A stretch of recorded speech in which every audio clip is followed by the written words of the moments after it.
Hi, my name is Tiare Faupula, and today I'll be talking about the inclusion and equality for transgender athletes and whether fairness and inclusion can really exist on the same court or field.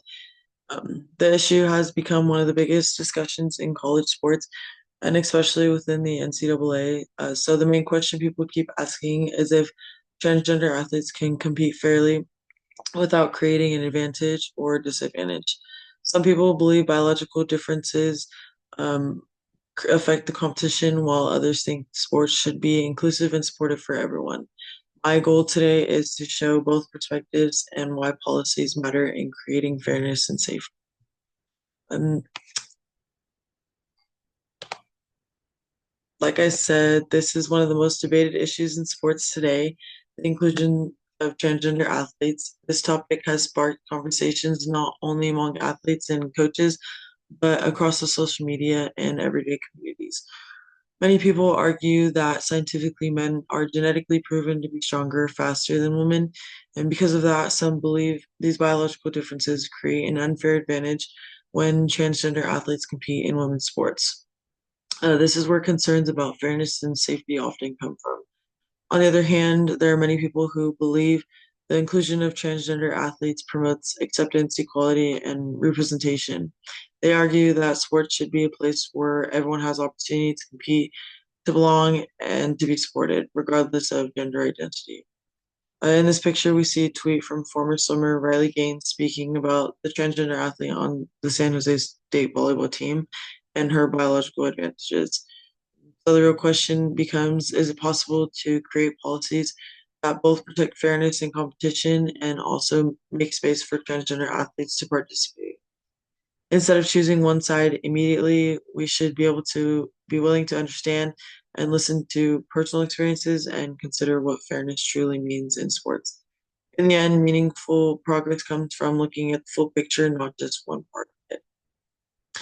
Um, on this slide, we see the two main perspectives on whether transgender athletes should be allowed to compete in women's sports.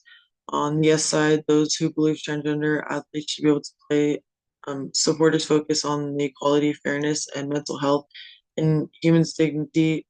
They argue that every athlete deserves a chance to participate and feel included, and that sports can provide critical support, belonging, and well being for transgender individuals. In the background is the athlete Leah Thomas, who happens to be a transgender athlete who beat Riley Gaines by a slight difference in the NCAA championships for the 200-meter freestyle.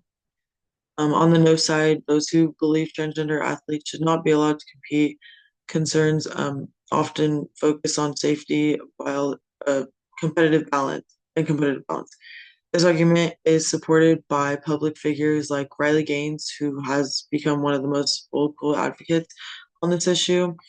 After Riley Gaines lost, she decided to charge a lawsuit against the NCAA and started many movements involving many volleyball teams, including the UNR team. Gaines argues that biological differences give transgender women an unfair physical advantage, which she believes can affect both fairness and athlete safety. Gaines says that she believes women's sports should be protected and that forcing women to compete against transgender women is unfair. She argues that sharing locker rooms with the transgender athletes feels unsafe or uncomfortable for some women, and because of this, she works with other athletes to push for changes in the NCAA. Um, my sister had the opportunity to play at San Jose while Blair Fleming was playing there, the transgender athlete. She said that it was a very rough experience throughout the season, and many teams refused to play against them, and some even joined Riley Gaines' lawsuit, like UNR's volleyball team. Mid-season, one of the coaches decided to actually speak up about it, and she ended up being released from her job. My sister said it sucked to see her released because she was one of the coaches that was closest to all the girls. And when looking at this issue, coaches from a coach's perspective, it's clear that many of them feel stuck in the middle, and a lot of coaches say it's hard to even have an opinion because the topic is so sensitive and controversial. Many feel silenced and worry about if they saying anything, if it would cost them their job, reputation, or even their relationship with their athletes. Research shows this divide. About 52.7% of the coaches believe that transgender athletes should be allowed to compete, while 19.2% believe that they should not be allowed. This gap shows how conflicted coaches are and how much pressure they feel to choose a side even when they don't feel safe.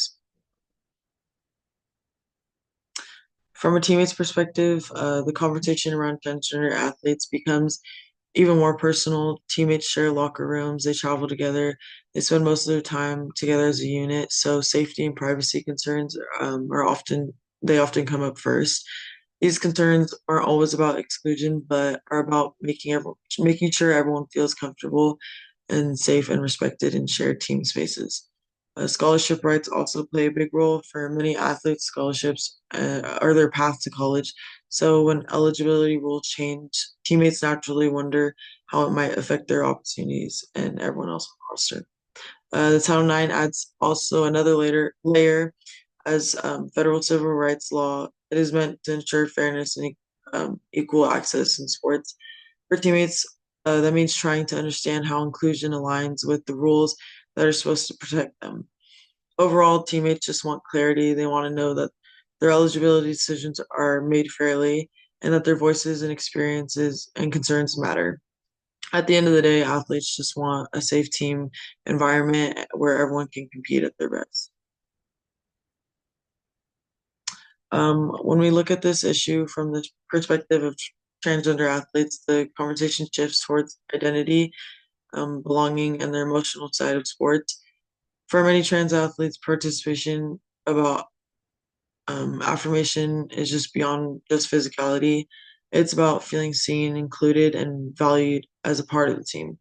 And sports gives them a sense of community, teamwork, and purpose that every athlete strives. My sister expressed that Blair had felt that she was not doing anything wrong.